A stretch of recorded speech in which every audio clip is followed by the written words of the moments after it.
Hello. Umpisahan na natin ang ating paggawa ng sushi. Gabaunin daw ng bunso ko. Yan ang request niya kagabi. Gusto daw niya ng sushi na may mangga at crab meat. So, alam niyo na yan. Yun yung ating Japanese rice at Japanese vinegar. Nilagyan ko yung Japanese rice, saka ko hinalo-halo.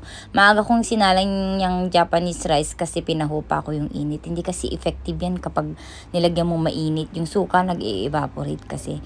Katapos kong nilagyan ko na rin yung kanyang mangga at saka yung crab meat ng sriracha. Kunti lang yan guys kasi medyo spicy siya. Tapos dalawang mayonnaise. Tapos nilagyan ko rin ng konting vinegar. Tapos nilagyan ko rin yan ng pinch of sugar din para mabalance po yung ating lasa. Tapos hinalo-halo ko siya. Tapos kinuha ko na yung sushi wrapper. Lagyan ko ng rice. Medyo makapal yung rice ko kasi gusto daw niya ng maraming rice, sabi niya man niya kanina. So, bahala na kayo para kayo na ang mag-adjust kung gaano kanipis yung gusto ninyong rice. At saka dapat yung iba ginagawa, kalahati lang yan ng yung sheet na yan, yung nilalagyan ng rice. Sinobrahan ko ng sobra sa kalahati.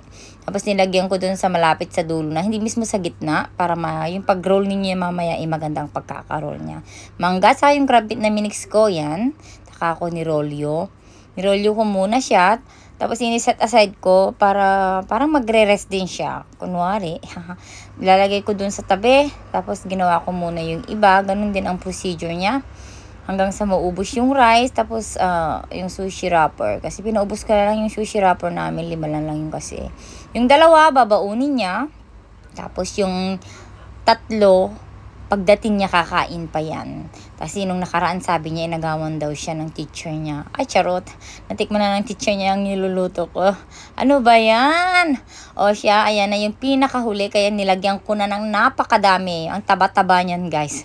Sarap kainin talaga. Yan, nirolyo ko. Pagkatapos kong i-rolyo lahat, ayan, bilang na bilang ko.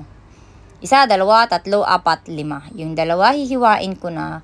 Actually, pwede mas magandang ilagay sa ref muna yan kasi ng mga 2 hours kasi para mag-firm yung rice. Baga, mas maganda siyang hiwain. Pero kailangan niya magbaon kaya. Nilagyan ko na lang ng ice pack yung kanyang baunan para naman fresh pa siya pag kinain niya mamayang 12:00 ng tanghali.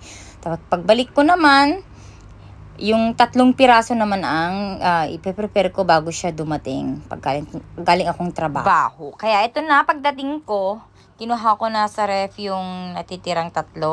Tingnan nyo yung pag ang gandang hiwain. Napaka-firm niya. Tapos medyo malamig na siya, kaya mas masarap siya. Mas masarap siya guys.